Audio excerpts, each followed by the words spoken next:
El aire en la plaza de Valdehierro olía a carbón mojado y a miedo rancio. Era el primer martes de invierno, día de la subasta de los desechos, cuando las familias descargaban lo que ya no podían alimentar.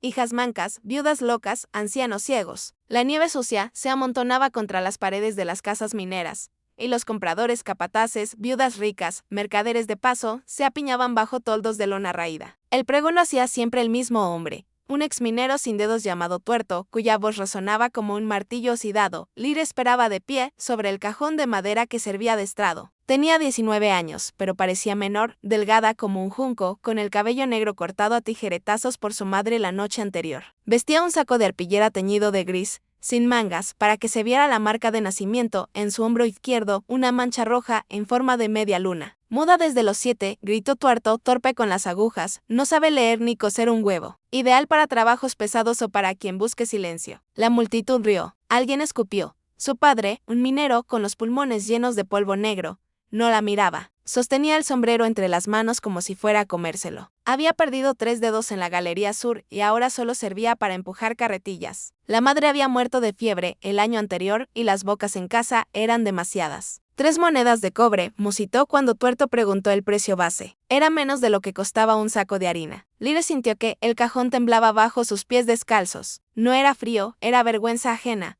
Los primeros postores fueron predecibles. Una mujer gorda con anillos de latón ofreció una moneda por limpiar chimeneas. Un capataz borracho subió a 2 para la cocina de la mina. Nadie llegaba a 3. Lire mantenía la vista fija en el suelo, contando las grietas entre las tablas. Había aprendido a no llorar, las lágrimas solo subían el precio si eras bonita y ella no lo era. Su mutismo no era completo, podía emitir sonidos guturales, silbidos, gruñidos, pero en el pueblo eso contaba como muda. Mejor así. Hablar era peligroso. Entonces llegó el encapuchado. Entró por el lado norte de la plaza, donde la nieve era más profunda. Montaba un mulo flaco con una silla rota, y su capa estaba tan remendada que parecía hecha de sombras. Nadie lo reconoció. Llevaba guantes de cuero pese al frío, y su capucha ocultaba todo salvo una cicatriz que asomaba por el cuello, una línea blanca que subía hasta la mandíbula. No habló.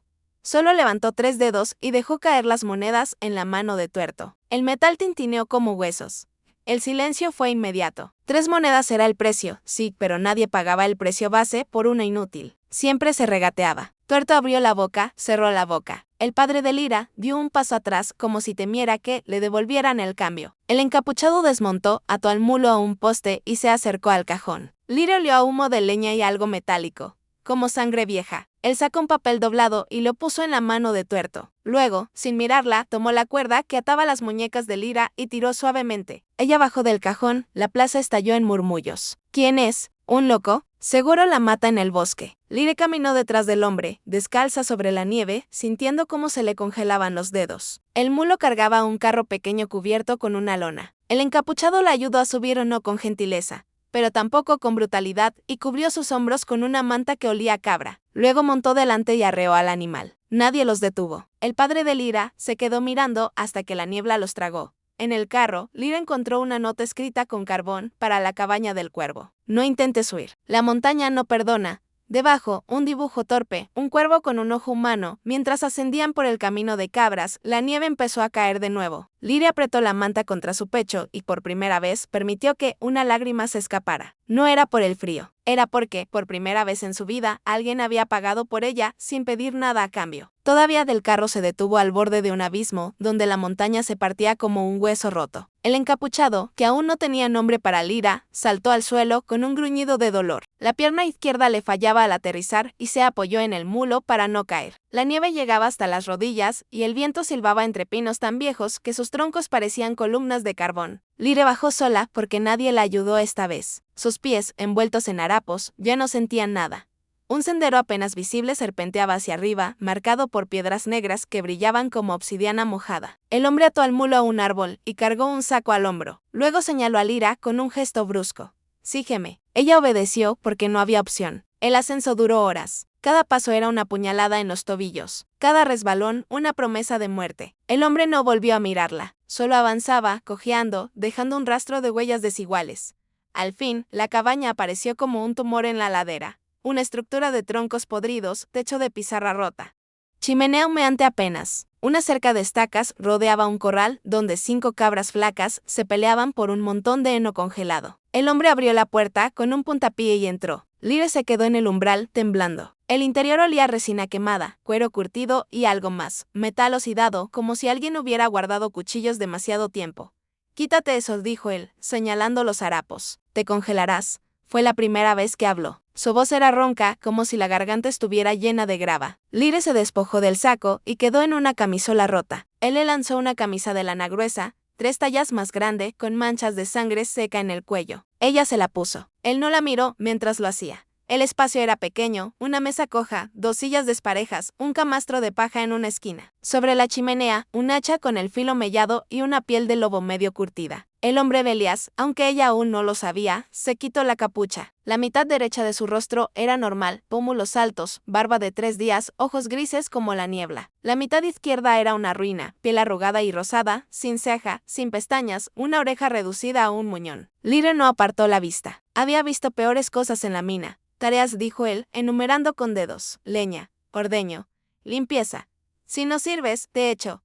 Sacó el hacha y se la puso en las manos. Era pesada, el mango astillado. Lyre intentó levantarla y casi se corta un pie. Él soltó un bufido que podría haber sido risa. Thorpe murmuró: como dijeron. La primera noche, Lyre durmió en el suelo junto al fuego, envuelta en la camisa y una manta que olía a cabra. Elias ocupó el camastro, de espaldas. Ella escuchó su respiración irregular, los crujidos de la madera, el aullido lejano de algo que no era lobo. Al amanecer, él la despertó de un puntapié suave. Leña. Ahora. El hacha estaba rota, el filo partido, el mango suelto. Lyre pasó horas golpeando troncos helados, astillándose las manos. Cada golpe era un no me iré, cada astilla un no soy inútil. Al mediodía, Elias revisó el montón, apenas 3 troncos partidos. Escupió al suelo: mañana más.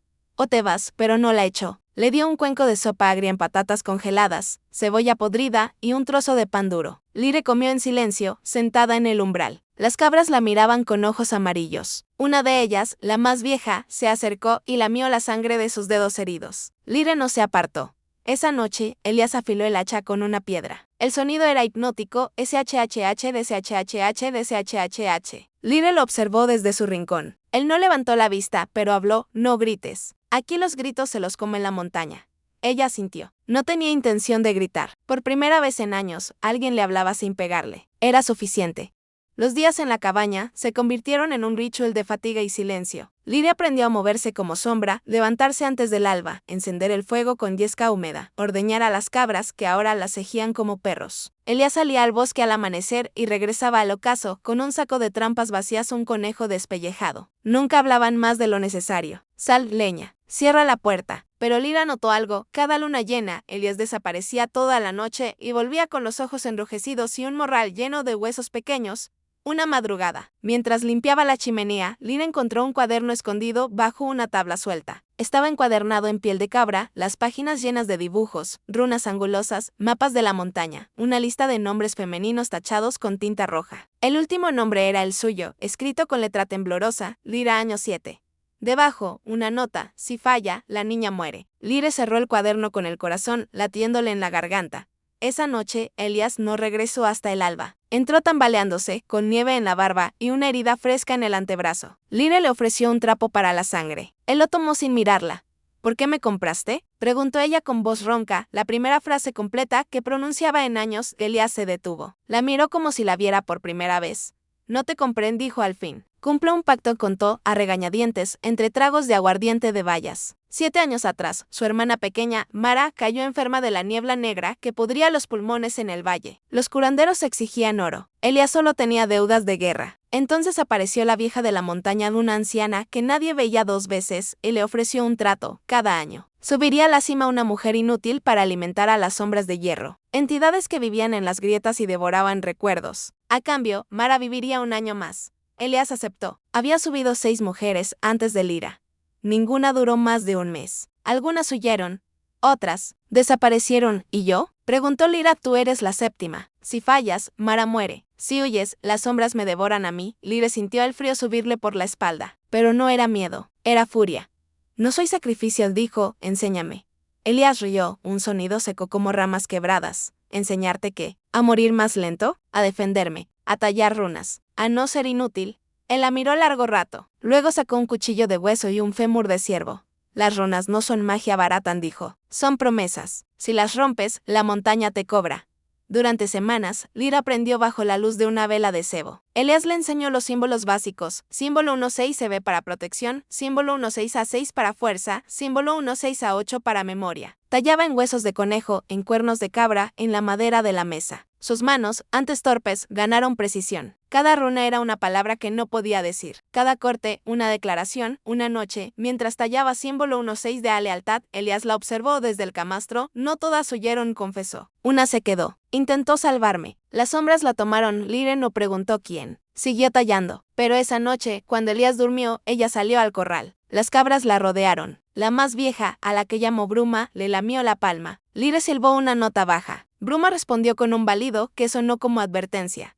El pacto había cambiado. Lyra no era más una víctima, era una aprendiz. Y la montaña, por primera vez, escuchaba. Una tormenta de finales de invierno azotó la montaña con la furia de un animal herido. El viento arrancaba tejas de pizarra y las lanzaba al abismo. La nieve entraba por las rendijas como dedos blancos. Elias había salido al alba a revisar trampas y no regresó. Lyra, sola, luchó contra el frío, reforzó la puerta con tablones, alimentó el fuego con los últimos troncos, calmó a las cabras que pateaban el corral. Cuando la luz se volvió violeta, decidió buscarlo. Se envolvió en la capa de Elias pesada, oliendo a humo y a él, y salió con una antorcha improvisada. El sendero estaba borrado. Solo las runas que había tallado en los pinos días atrás brillaban débilmente, guiándola. Siguió el rastro de sangre congelada hasta un barranco. Allí estaba Elias, semi-inconsciente, con la pierna atrapada bajo un tronco caído. Lyra usó el hacha para liberarlo, tallando símbolo 1-6-A-6 en la madera para que cediera. Él gruñó de dolor cuando lo arrastró de vuelta, pero no protestó.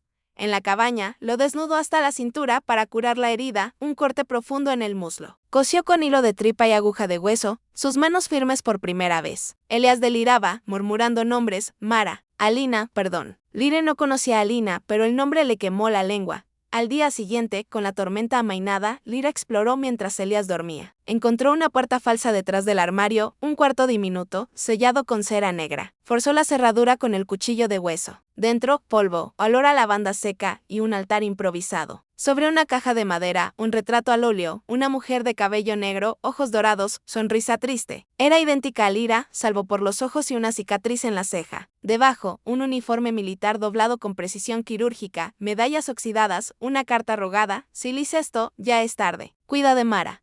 Elias despertó al oír el crujido. Entró cojeando, vio a Lyra con el retrato en las manos, y el mundo se detuvo. Sus ojos grises se llenaron de lágrimas que no caían. No, dijo, voz rota. No entres ahí. Lyra nos soltó el retrato. ¿Quién era? Mi esposa, respondió él, y la palabra pesó como plomo. Alina. Murió por mi culpa.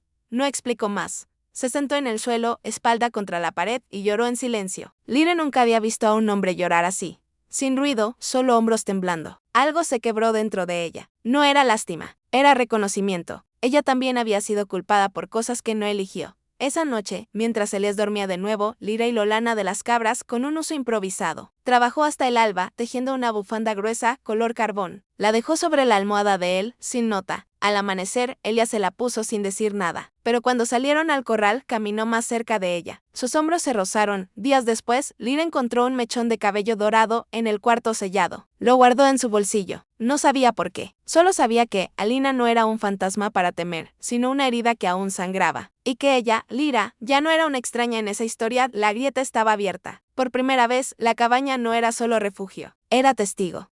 La primavera llegó a la montaña como un susurro.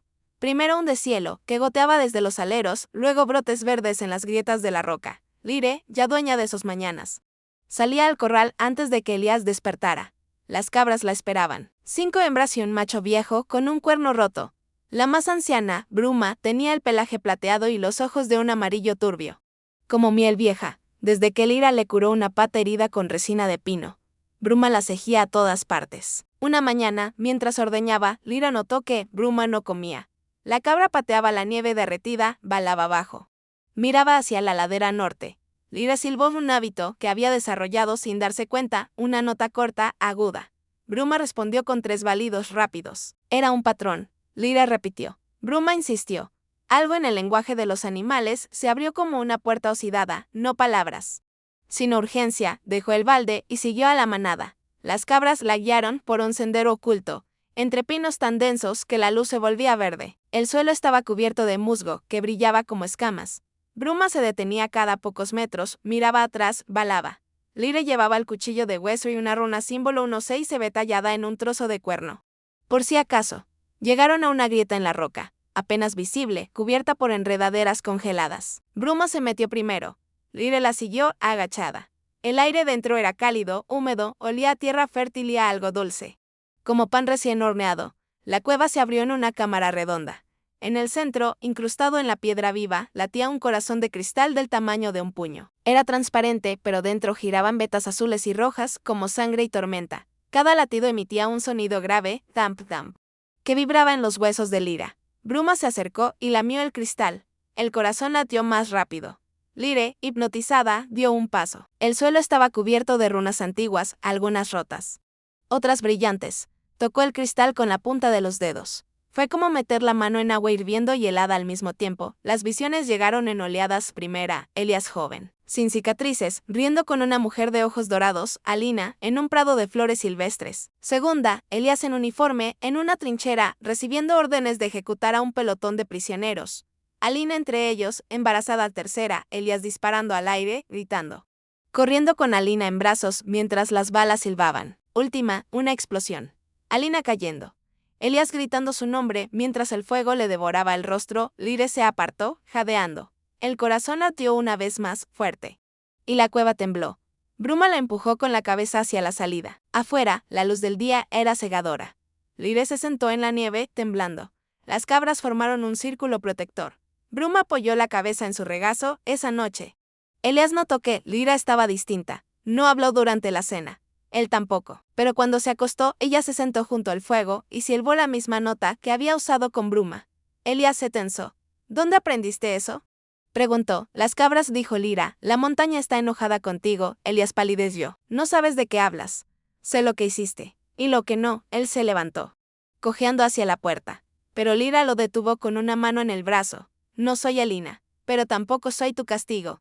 El silencio fue tan denso que se podía cortar. Elias se sentó de nuevo, derrotado. Lyre no preguntó más.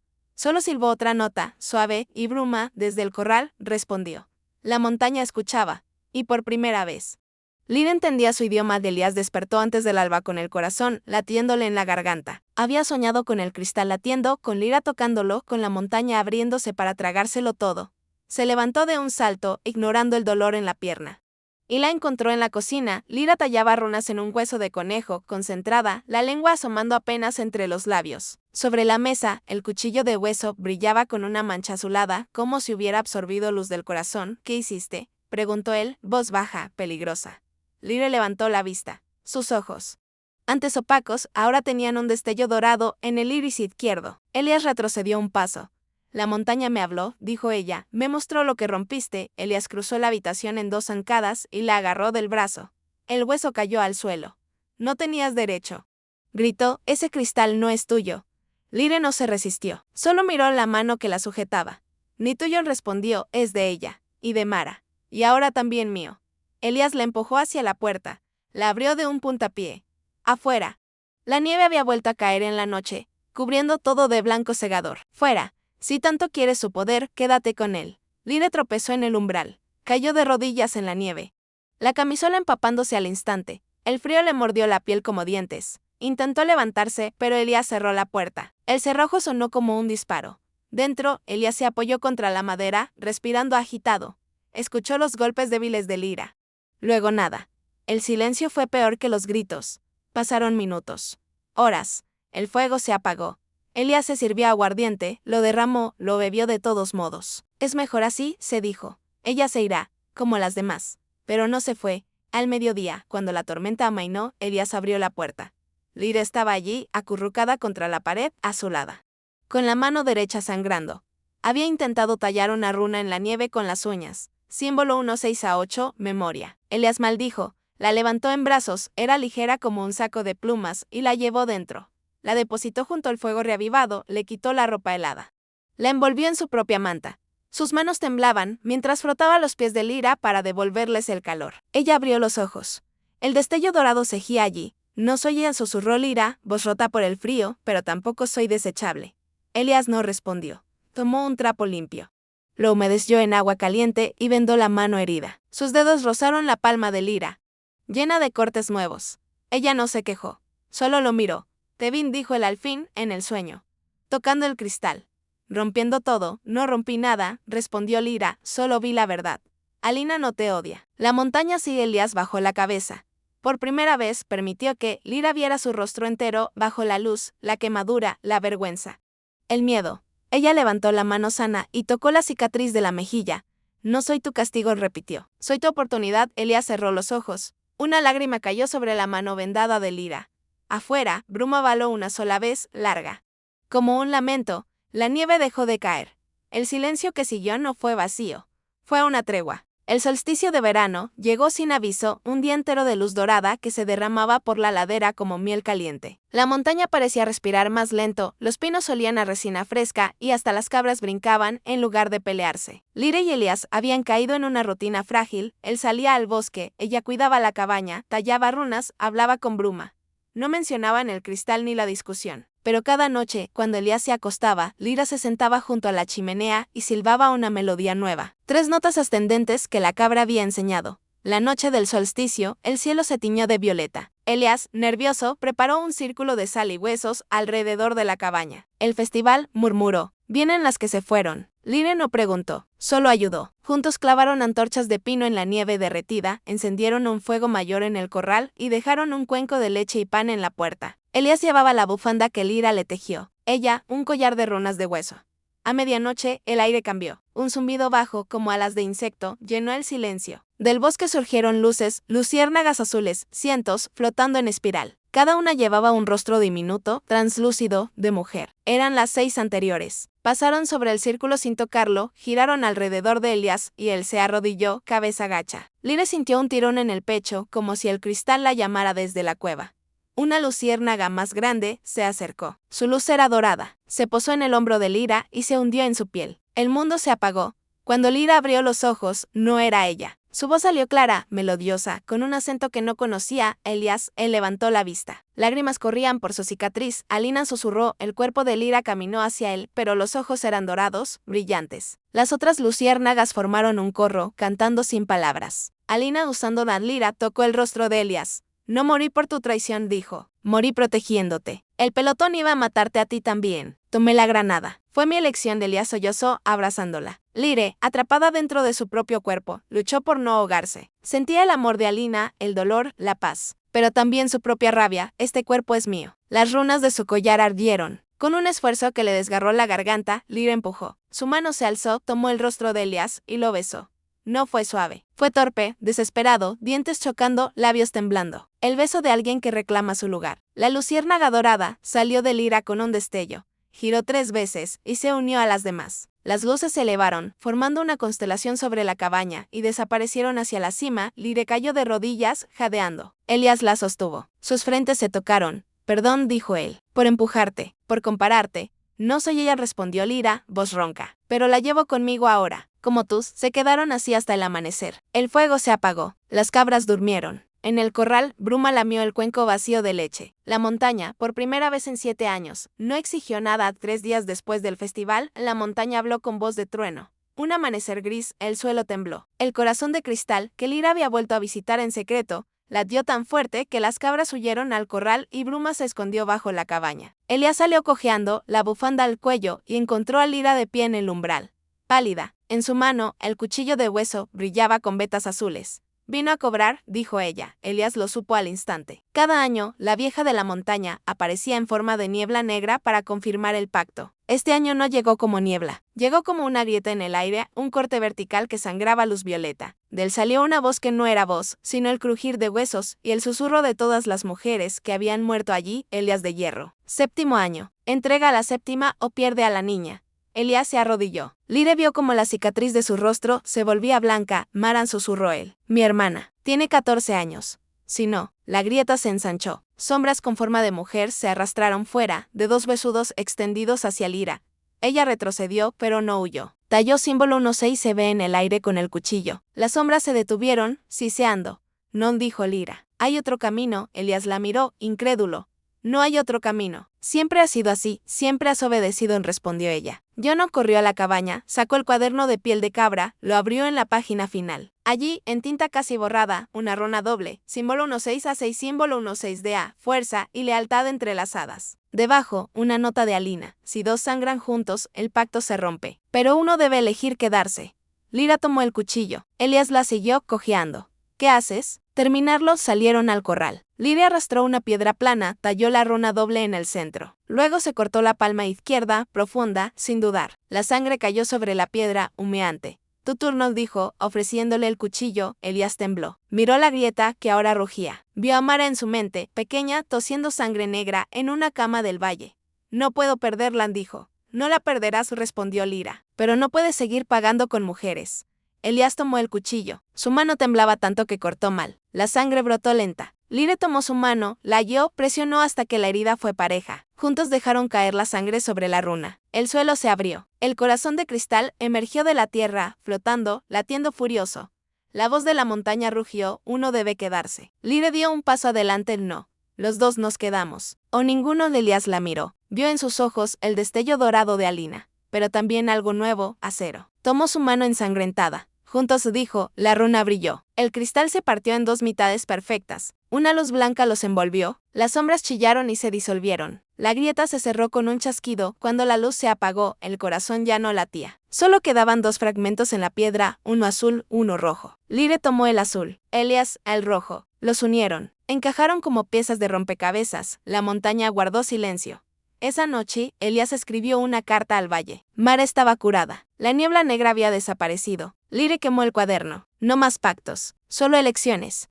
El ritual terminó al atardecer, pero la montaña no se conformó con silencio. Cuando los fragmentos del corazón se unieron, un latido final recorrió la ladera como un trueno sin sonido. El aire se cargó de ozono y lavanda. Lyra y Elías, aún de rodillas en el corral, sintieron que la tierra se inclinaba bajo ellos. Bruma salió de su escondite y baló una sola vez, aguda, como una campana. Entonces llegó el fuego, no fue fuego común. Surgió del centro de la runa tallada en la piedra, un chorro de llamas azules que no quemaban la piel, pero devoraban la madera vieja de la cabaña con hambre voraz. El techo crujió, se hundió en una lluvia de chispas. Las paredes se doblaron como papel. Lyra y Elías se levantaron de un salto, manos aún unidas, sangre seca en las palmas. El calor era intenso, pero no los tocaba. Era como si el fuego los reconociera. Las cabras, gritó Lyra, corrieron al corral. Elías abrió la puerta de un puntapié. Las cabras salieron en estampida, bruma a la cabeza, desapareciendo entre los pinos. Lyra tomó el cuchillo de hueso y el corazón reconstruido aún caliente, y lo guardó en su delantal. Elías agarró la manta de lana, la bufanda, el cuaderno quemado a medias. No había tiempo para más, la cabaña se derrumbó en un rugido azul. Las llamas lamieron el cielo, formando figuras, mujeres danzando, cuervos volando, runas girando. Lyra sintió que Alina estaba allí, en el fuego, sonriendo. Elías apretó su mano. No mires atrás, dijo. Pero Lyra miró. Vio cómo el fuego consumía el camastro, donde durmió en el suelo, la mesa, donde talló su primera runa, el cuarto sellado donde encontró el retrato. Todo se convertía en luz. Era destrucción, sí, pero también limpieza. El pacto se quemaba con la madera, salieron corriendo hacia la nieve. El fuego no lo siguió, se quedó contenido en el círculo de sal y huesos, devorando solo lo que había sido construido sobre mentiras. Cuando llegaron al borde del bosque, se detuvieron. Elías respiraba con dificultad, la pierna fallándole. Lyra lo sostuvo. La cabaña era ahora un montón de brasas azules que no humeaban. El corazón en el delantal de Lyra latía una vez, suave como un gracias. Elías se arrodilló en la nieve, exhausto. Todo se fue, dijo. No, respondió Lyra. Todo empieza. Sacó el anillo, que había tallado en secreto, un aro de hueso de cabra, con la runa símbolo 16A6, símbolo 16DA grabada dentro. Lo puso en la mano de Elías. Cásate conmigo, dijo. Con 3 monedas de cobre de dote, Elías rió. Fue la primera vez que Lyra lo oyó reír de verdad, un sonido ronco, libre, como un río rompiendo hielo de aquí. ¿Con la casa en cenizas? Aquí, dijo ella. Donde la montaña nos vio elegir, Elías tomó el anillo. Lo puso en el dedo de Lyra. Luego se quitó la bufanda, la dobló, y la usó para atar sus manos heridas juntas. Con 3 monedas y un corazón roto, dijo, acepto. Se besaron en la nieve, con el fuego azul reflejándose en sus ojos. Las cabras regresaron, formando un círculo. Bruma lamió la mano de Lyra. La montaña guardó silencio, pero por primera vez fue un silencio de aprobación. Al amanecer, las brasas se enfriaron. Solo quedó la piedra con la runa doble. intacta. Sobre ella, el corazón de cristal, ahora entero, brillaba como una estrella caída. Lyra y Elías se miraron. Tenían las manos vacías, pero los corazones llenos. El incendio no quemó, purificó. Y en las cenizas plantaron la primera semilla de su nuevo hogar 10 años después. La cabaña del cuervo ya no era la misma. Habían levantado una casa de piedra gris y madera de pino nuevo, con ventanas altas que atrapaban la luz del amanecer y un tejado inclinado para que la nieve resbalara sin acumularse. En la puerta, una placa de bronce oxidado decía: «Aquí viven los que la montaña no pudo romper». Elías la había forjado él mismo, con la ayuda de un herrero del valle, que subió una vez al año, maravillado de que alguien quisiera vivir tan alto. La rutina era sencilla. Lyra se levantaba con el sol, ordeñaba las cabras, ahora 12, descendientes de Bruma, que murió de vieja a los 17, y preparaba pan de centeno con semillas de amapola. Elías tallaba muebles en el cobertizo, mesas robustas, sillas con respaldos curvos, cunas que enviaban al valle para recién nacidos. Sus manos, antes temblorosas, eran firmes. La cicatriz de su rostro se había suavizado con el tiempo y las canas en su barba le daban un aire de lobo sabio. Cada primavera, niñas del valle subían en grupo. Lyra las recibía con té de menta y les enseñaba a tallar runas en hueso de ciervo. No era magia, decía, era memoria. Símbolo 1-6 se ve para protegerse de quienes las llamaban inútiles. Símbolo 1-6-6 para recordar que la fuerza no grita. Símbolo 1-6-8 para no olvidar sus nombres. Las niñas se iban con collares de runas y ojos brillantes. Algunas volvían como maestras. Otras enviaban cartas. Me defendí del capataz. Mi padre me escucha ahora. Elías, por las noches, contaba historias junto al fuego. No de batallas ni dragones. Hablaba de un soldado que aprendió a pedir perdón, de una mujer muda que habló con cabras, de una montaña que exigía sangre y recibió amor. Los niños del valle y ahora también los suyos propios, escuchaban con la boca abierta. Tenían 3, Mara, la mayor, con los ojos grises de Elías y la voz clara de Lyra, Alina, de cabello negro y risa fácil, y el pequeño Thor, que ya silbaba a las cabras antes de caminar. En el centro de la sala, sobre la chimenea, descansaba el corazón de cristal reconstruido. Los fragmentos azul y rojo se habían fundido en uno solo, translúcido, latiendo una vez al día, al mediodía, como un reloj vivo. Lyra lo limpiaba con un paño de lino cada semana. Elías lo tocaba solo en aniversarios. Nunca hablaba del pacto roto. No hacía falta. Una tarde de otoño, un viajero llegó exhausto, con un carro roto. Era el padre de Lyra. Viejo, encorvado, con los pulmones negros de la mina. Lyra lo recibió en el umbral. Él intentó arrodillarse. Ella lo levantó. No dijo: «Aquí no se arrodilla nadie». Elías le ofreció una silla. El hombre lloró al ver a sus nietos. Lyra le sirvió sopa. No hubo reproches. Solo silencio y luego historias. El padre se quedó un mes. Cuando bajó al valle, llevaba un collar de runas y una carta para las madres que aún subastaban hijas. La montaña da refugio. Subid si queréis. Cada noche, Lyra y Elías dormían abrazados. Ella apoyaba la cabeza en su pecho, escuchando el latido real, no el del cristal. Él acariciaba su cabello, ahora con hebras plateadas. A veces, en sueños, murmuraba perdón. Ella respondía, medio dormida: «Ya está». La montaña nunca volvió a hablar. Pero en las noches de luna llena, las luciérnagas azules regresaban. No como fantasmas, sino como estrellas caídas. Giraban sobre la cabaña, bendiciendo. Y en el corral, las cabras balaban una melodía que solo Lyra entendía. El hogar no fue dado, fue elegido. Y en esa elección, encontraron la paz que ninguna subasta pudo vender.